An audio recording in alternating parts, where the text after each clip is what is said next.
Morning प्यारे बच्चों।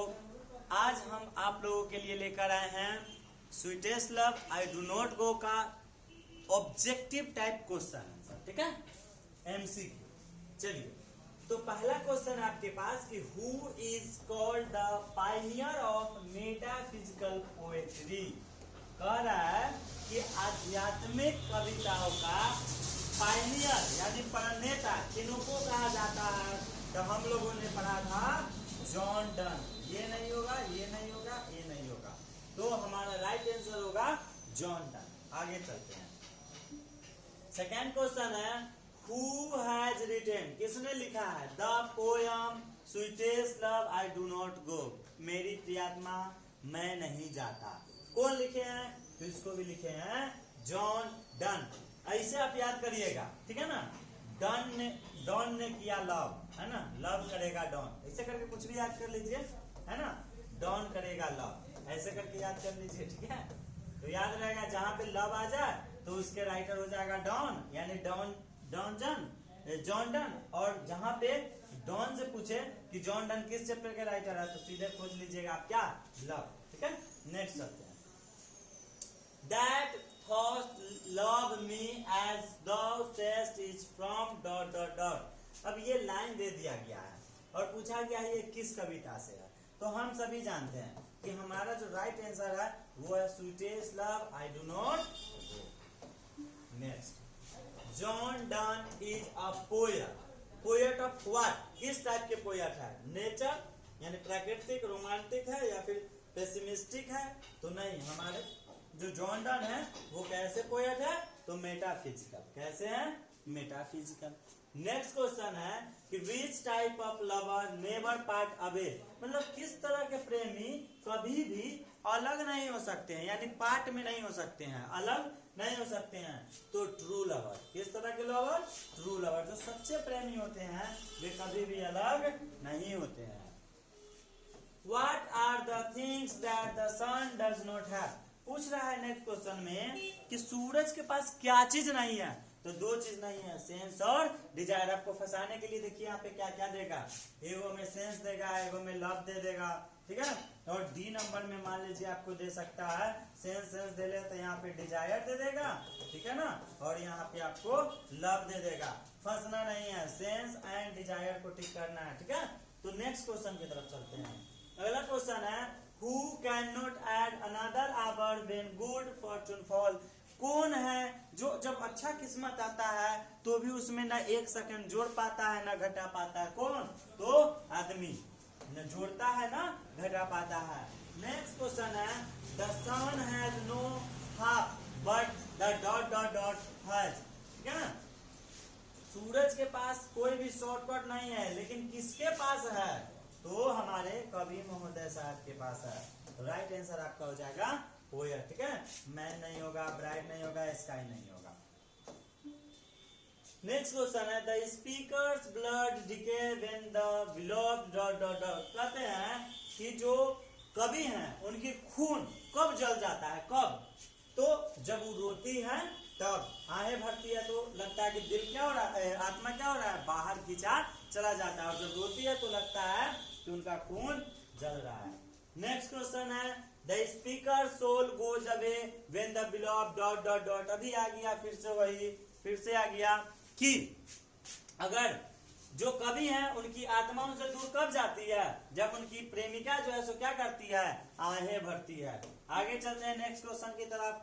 John Donne is well known for, well known का मतलब बताए हैं, इसका मतलब होता है फेमस। तो जॉन डन फेमस क्यों है? तो क्यों है? Songs and sonnets. सॉन्ग माने गीत होता है, सोनेट्स माने बताए हैं एक कविता का प्रकार है, ठीक है ना। A type of poem which have 14 lines, ठीक है ना। लाइन LINE, ठीक है ना, 14 लाइन होता है। आगे चलते हैं कि ... has been described as a metaphysical poet. किस कवि को, इसमें से किस कवि को मेटाफिजिकल पोएट के रूप में दिखाया गया है? तो हमारे कौन साहब? डॉन साहब, John Donne studied law and read ... हमने आप लोगों को पढ़ाया था कि इनको कॉलेज से निकाल दिया जाता है, और जब कॉलेज से निकाल दिया जाता है तो बाद में लॉ की पढ़ाई पढ़ते हैं और ये थियोलॉजी पढ़ते हैं। थी यानी कि related to God, related to God, और ओलॉजी का मतलब होता है स्टडी, और स्टडी का तो हिंदी आप लोग जानते हैं, है कि ना। तो हमारा आंसर क्या होगा, थियोलॉजी।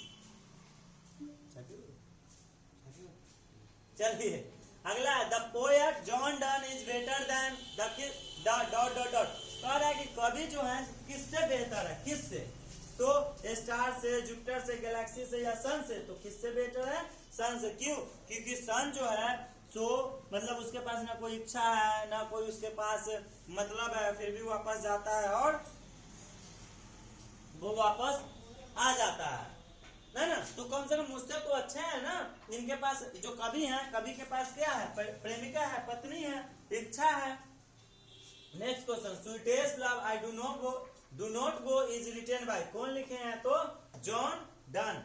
नेक्स्ट क्वेश्चन चलते हैं, the poet in sweetest love I do not go is dot dot dot. इस कविता में जो कवि हैं सो क्या किए हैं, तो साइड ऑफ अच्छा dot dot go is dot dot dot his beloved, यानी कवि जो है इस कविता में उनके जो प्रेमी हैं वो कैसे हैं, मतलब खुश है, नाराज है, संतुष्ट है, कैसे हैं, तो साइड ऑफ यानी कि नाराज है, दुखी है।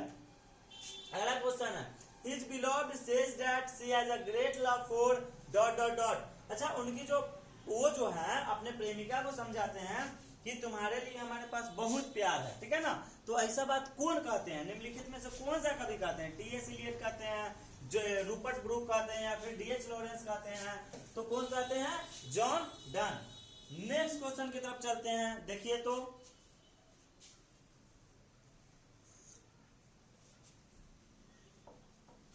जॉन डन फील्स, यानी जॉन डन महसूस करते हैं, that all is very hopeless, यहाँ पे डॉट डॉट होगा, ठीक है ना, फिल इन द ब्लैंक्स। कौन है जो एकदम, ये यहाँ पे नहीं होगा, यहाँ पे हो जाएगा, ठीक है ना। कौन है जो एकदम होपलेस यानी कि निराशा के भाव में है, कौन एकदम निराश हो जाता है इसमें से, आदमी, डंकी, हॉर्स, पिग, तो आदमी जो है जो एकदम होपलेस है, उसके पास कोई भी मतलब उम्मीद नहीं है, क्योंकि अगर अच्छा भाग भी आता है तो वो भी ना जोड़ पाता है और ना ही अपने समय में से घटा पाता है। John Donne had seen the sun setting night, John Donne जो है सो कब देखे थे सूरज को डूबते हुए, तो यस्टर यानी कल रात। Dot dot dot accept death wants to gladly, कौन खुशी से मौत को एक्सेप्ट कर रहा है, मौत को अपना रहा है, तो जॉन डन। बताया था ना कि वो मर के देखना चाहते थे कि हम दोनों जब अलग हो जाएंगे तो कैसा महसूस करेंगे। John Donne is going to living his wife behind, कहाँ पे जा रहे थे, जॉन डन अपनी पत्नी को छोड़ के कहाँ जा रहे थे, तो हमने जब आपको पोयम पढ़ाया था तो बताए थे कि वे कहाँ जाना चाह रहे थे, जर्मनी। नेक्स्ट क्वेश्चन है, John done thinks, John Donne सोचते हैं, that dot dot dot is inevitable, मतलब कि ऐसा कौन चीज है जिसको टाला नहीं जा सकता है, तो वो क्या है, डेथ, मृत्यु को टाला नहीं जा सकता, एकदम फिक्स है, निश्चित है।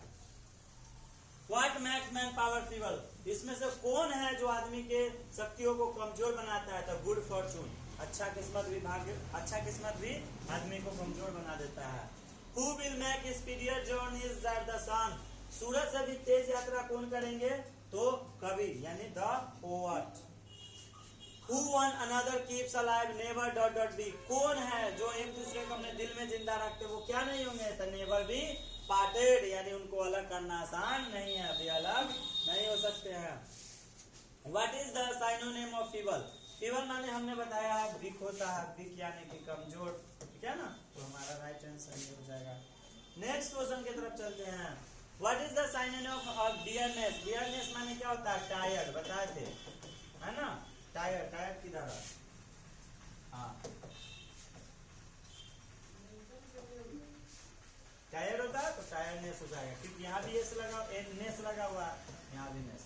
नेक्स्ट क्वेश्चन की तरफ चलते हैं, the pioneer of a new kind of lyrical and satirical verse called dot dot dot, तो इसको हम क्या कहेंगे, अच्छा देखिए लिरिकल माने होता है गाना, गीत, ठीक ठीक है ना।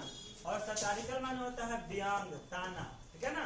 तो दोनों का कंबाइंड वर्जन होता है, उसको क्या कहते हैं, तो कहते हैं मेटाफिजिकल। वर्ड्स जो है इसका मतलब होता है पोयम, ठीक है।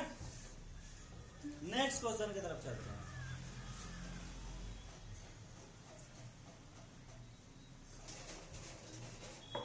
Next question is when John Donne was born, जब जॉन डन का जन्म होता है, England was staunchly dot dot dot, क्या रहते हैं, एंटी कैथोलिक। आप लोगों को पहले भी बताया स्टॉन्चली माने होता है कट्टर, तो अंग्रेज जो है ना सो कट्टर क्या रहते हैं, एंटी कैथोलिक, है ना, यानी कैथोलिक के उल्टा।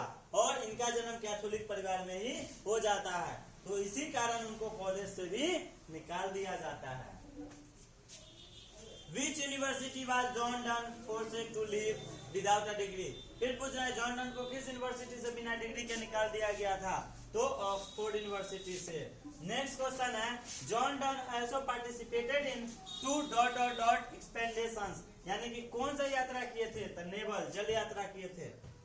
नेक्स्ट क्वेश्चन है John done lost his job when he was briefly sent to jail for secretary marrying his। अच्छा, जॉन डन को कुछ समय के लिए अपना नौकरी गवा देना पड़ा था, क्यों, क्योंकि बहुत ही कम समय के लिए कहाँ चले गए थे, जेल भेज दिए गए थे। किससे शादी कर लिए थे, तो पैट्रॉन्स नेस, यानी कि जो अपने मकान मालिक थे उसकी भतीजी से। अगला क्वेश्चन है at what stage of age John Donne accepted ordination in the Anglic church, तो 42 साल की उम्र में पढ़ाए हैं, आप लोगों को याद होगा। John Donne become secretary to a powerful, क्या, तो नोबल, एक बहुत ही पावरफुल शक्तिशाली व्यक्ति क्या बन जाते हैं, सेक्रेटरी बन जाते हैं। नेक्स्ट क्वेश्चन है in love lyricism John Donne break completely dot dot dot tradition, मैंने पढ़ाया था पेट्रार्कन एक कवि है, ठीक है, इससे पहले ये लिखते थे लव पोयम, और जब से sweetest love I do not know के जो राइटर है जॉन डन, वो जब कविता लिखना शुरू किए तो इनका सारा रिकॉर्ड क्या कर दिए, तोड़ दिए। नेक्स्ट क्वेश्चन है John Donne is well known for his song and dot dot dot, तो हमने शुरू में भी पढ़ा था, इनको जाना जाता है गीत लिखने के लिए और सोनेट्स लिखने के लिए। अच्छा, सोनेट्स क्या होता है, सोनेट्स क्या होता है, तो एक kind of poem which have 14 lines, ठीक है, याद रखिएगा। Except song and sonnets, what was John Donne famous for?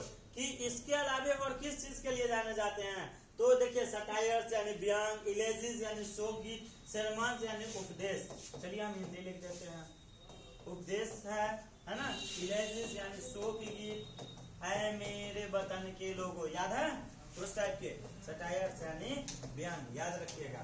Next question की तरफ चलते हैं Why was John Donne forced to leave Oxford University? John Donne को ऑक्सफोर्ड यूनिवर्सिटी क्यों छोड़ने के लिए मजबूर किया गया, तो बिकॉज ऑफ रिलीजन, धर्म के कारण।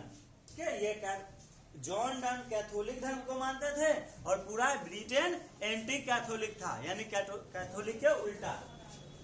John Donne asked his beloved not to think him, अच्छा ये फोर्थ थिंग, यहाँ पे इस तरह से फोर्थ थिंग होगा, फोर्थ थिंग होगा कि गलत भविष्यवाणी करना, गलत सोचना, ठीक है, गलत अंदेशा लगाना। तो हिम एनी डॉट डॉट क्या, इल, यानी किसी भी बात को लेके गलत मत सोचो, ऐसा वो अपने प्रेमिका से चाहते थे। आज आप लोगों का लास्ट क्वेश्चन है John Donne become one of the greatest dot dot dot of his time, अपने समय के क्या बन गए, टीचर्स बन गए थे, यानी उपदेशक बन गए थे, यानी साधु संत बन गए थे ये, ठीक है, साधु बन गए थे या संत कह लीजिए या उपदेशक कह लीजिए, ठीक है ना, हाँ ये बन गए थे। तो ये है, ये था आपका 40 ऐसे ऑब्जेक्टिव क्वेश्चन जो हर एक साल इसमें से कोई ना कोई क्वेश्चन पूछा है, और अगर ये चैप्टर आपने पूरा कंप्लीटली पढ़ लिया तो आपको 7 से 13 नंबर कंप्लीट हो जाएगा, ठीक है। तो मन लगाकर पढ़िए, मस्त रहिए, व्यस्त रहिए, एंजॉय करते